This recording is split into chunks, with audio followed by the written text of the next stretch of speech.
오늘 본문은 골로새 교회 성도들을 향한 바울의 마지막 문안 인사와 당부입니다.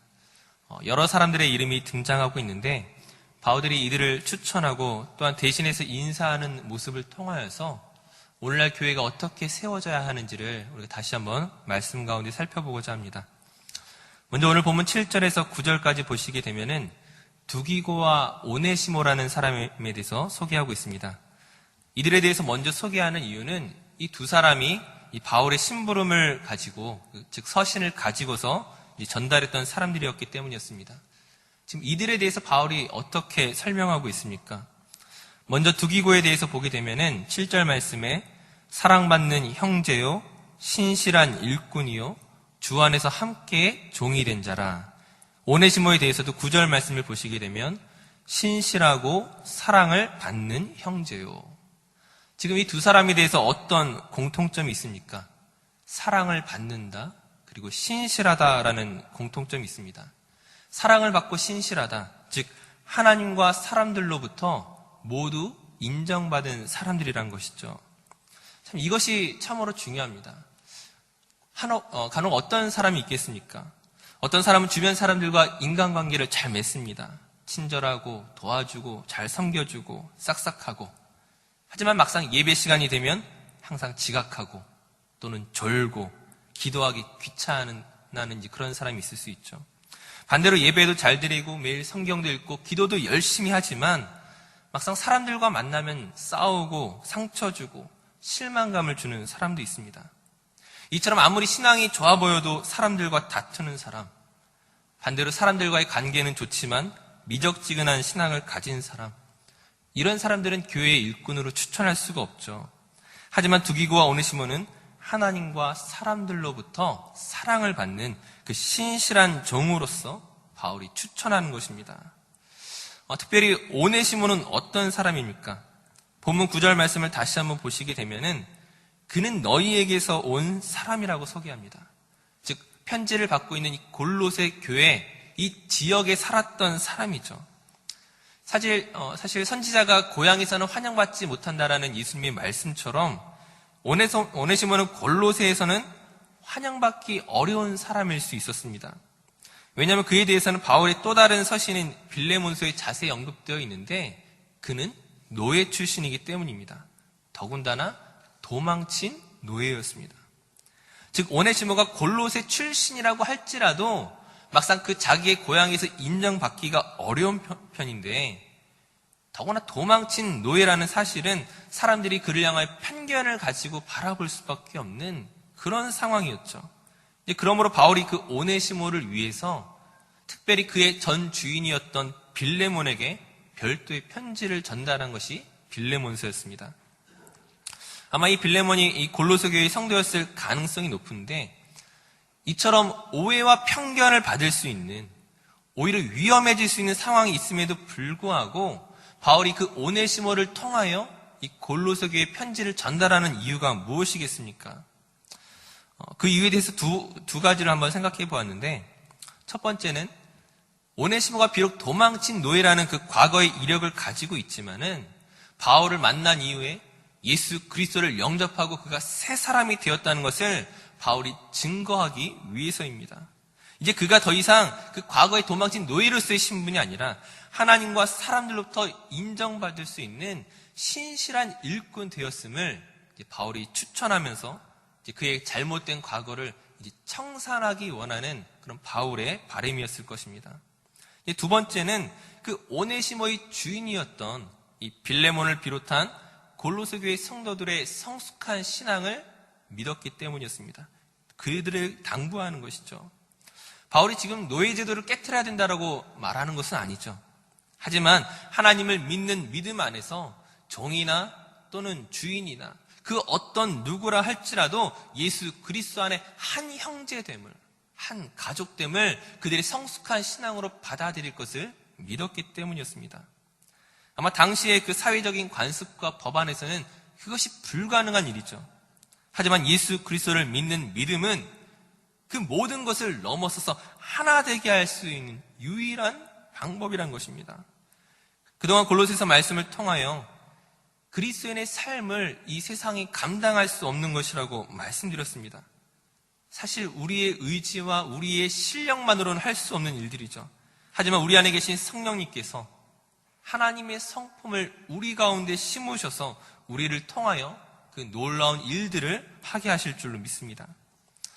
이어서 10절과 11절에서는 세 사람의 이름을 언급하고 있습니다. 아리스다고, 마가, 유스도.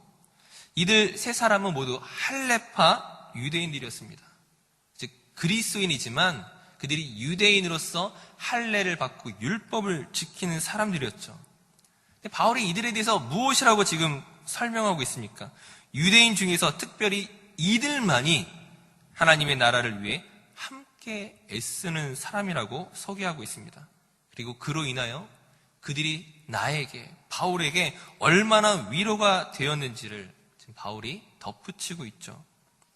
그동안 바울이 동족인 유대인들에게 미움을 당하면서 오직 이방인들을 위하여서 그 이방인들 안에서 사역해 왔습니다. 그런 바울에게 있어서 그 동족과의 분리는, 그 유대인들과의 분리는 그가 아무리 괜찮다 말할지라도 상당히 큰 상처와 어떤 낙심이 있었을 것입니다. 하지만 유대 동족이었던 이 세 사람, 아리스다고, 마가, 유스도, 이들을 통하여서 그들의 지지와 그들의 그 위로를 통하여서 바울이 힘을 얻었음을 고백하고 있는 것이죠. 우리가 이를 통하여 알 수 있는 것이 무엇이겠습니까? 바울처럼 아무리 뛰어나고 열심히 가득한 사람이라 할지라도 그 연약한 한 인간은, 한 사람은 다른 이들의 그 지지와 위로를 필요로 한다는 점입니다. 우리가 그 사실을 기억해야 되는 것이죠. 오늘날 TV 연애 프로그램을 보게 되면 재밌게 웃다가도 가끔 씁쓸해질 때가 있습니다. 왜 그러냐면 오늘날의 웃음 코드는 어떻습니까? 누군가를 바보를 만드는 것을 통하여 재미를 유발합니다. 짓궂은 장난 같은 것을 어떻게 잘 넘기느냐가 마치 오늘날 센스 있고 위트 있는 것처럼 여겨집니다.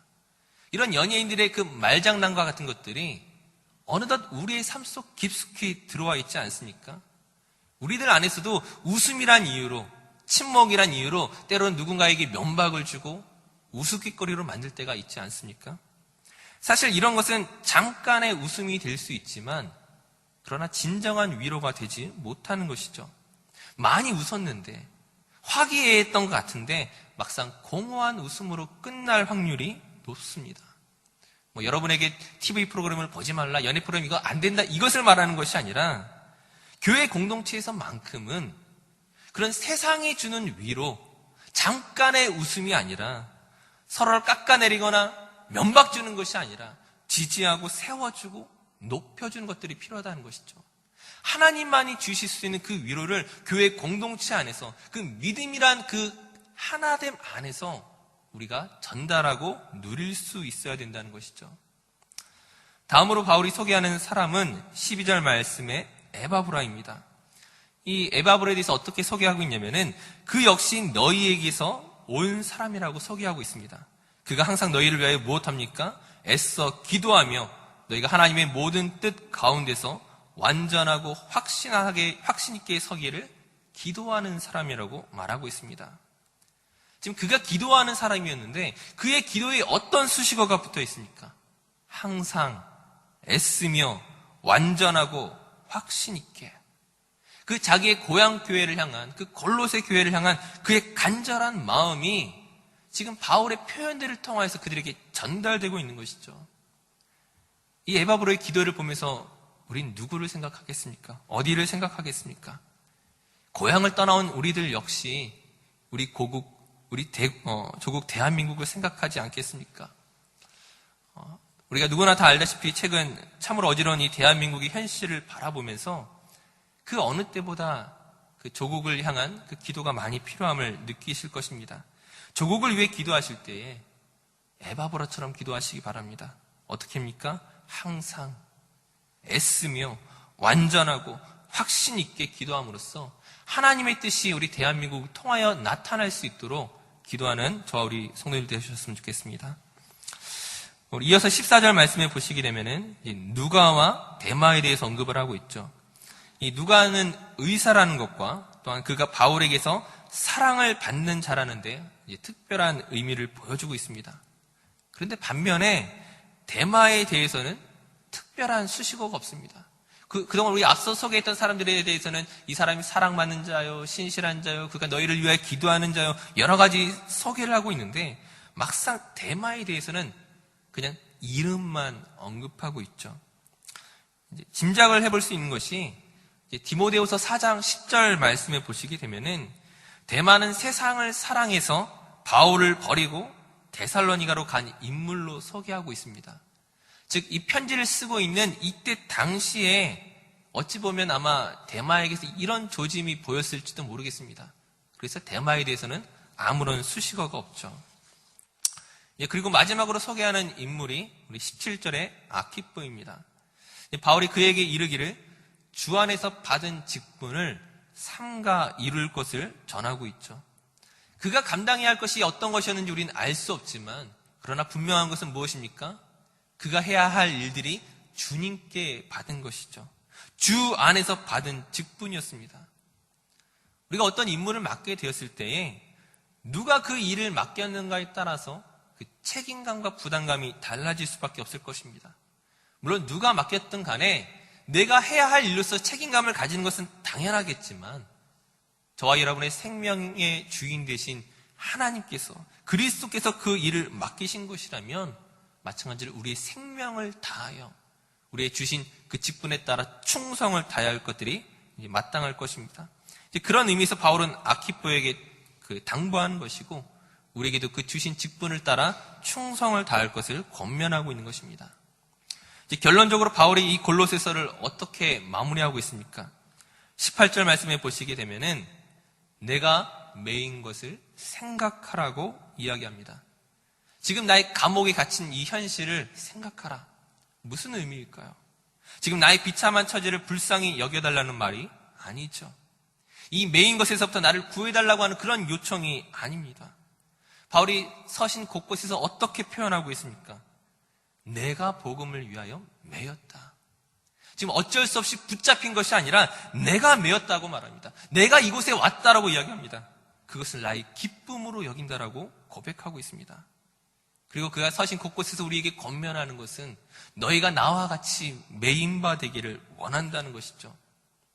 감옥에 갇히기를 원한다는 것이 아니라 너희가 나와 마찬가지로 복음에 사로잡히기를 원한다는 것이죠. 비록 몸이 갇혀 있을지라도 붙잡힌 바 될지라도 내가 복음의 빚진 자로서 이 모든 것을 능히 감당하고 이 모든 것들을 기꺼이 자처했던 것처럼 너희가 복음의 메인바 되어 하나님께서 너희 주신 직분을 삼가 이루라고 권면하는 것입니다. 왜 그렇습니까? 예수 안에 붙잡힌 것이, 예수 안에 메인바 되는 것이 그 무엇과 비교할 수 없는 가장 큰 은혜임을 그가 확신하였고 그것이 가장 복된 길임을 알기에 골로새 교인들을 향하여 그리고 오늘 저와 여러분들을 향하여 권면하고 있는 것입니다. 바울은 이러한 은혜를 경험하였고 곧 그가 소개했던 사람들 두기고, 오네시모, 아리스다고, 마가, 유스도, 에바브라, 누가 등등이 바로 이와 같은 사람들이었죠. 세상을 사랑하는 것이 아니라 예수 그리스도를 사랑함으로 나의 그 모든 현실 가운데서도 능히 감사하고 기뻐하는 사람들이었습니다. 그리고 이제 그 이름의 목록에 그들뿐만이 아니라 오늘 저와 여러분의 이름 역시 그곳에 들어가셔야 한다는 거예요. 하나님 앞에서 신실하고 성도들로부터 사랑을 받는 자로서 기도에 힘쓰고 어려움에 처한 이들을 돕는 바로 그런 역할들을 저와 여러분이 감당해야 할 줄 믿습니다. 그렇게 믿음으로 쓰임받는 저와 모든 성도들 되시기를 간절히 축원합니다. 기도하겠습니다. 참 사랑의 하나님, 믿음의 성도들을 바라보며 그들의 믿음과 열정과 주님을 향한 그 놀라운 사랑을 봅니다. 동시에 우리에게도 베푸신 그 지극히 크신 하나님의 은혜를 돌아보며 그 은혜대로 살아가기를 소원합니다. 그 은혜로 말미암아 우리가 이 자리까지 나왔지만 그러나 우리가 실로 넘어지기 쉬운 사람들이오니 주의 성령으로 붙잡아 주시고 끝까지 믿음으로 충성할 수 있도록 저희를 인도하여 주시옵소서. 오늘 우리에게 허락된 하루의 삶 가운데 믿음 안에 세워질 것들을 소원하오며 감사드리며 예수님의 이름으로 기도드립니다. 아멘.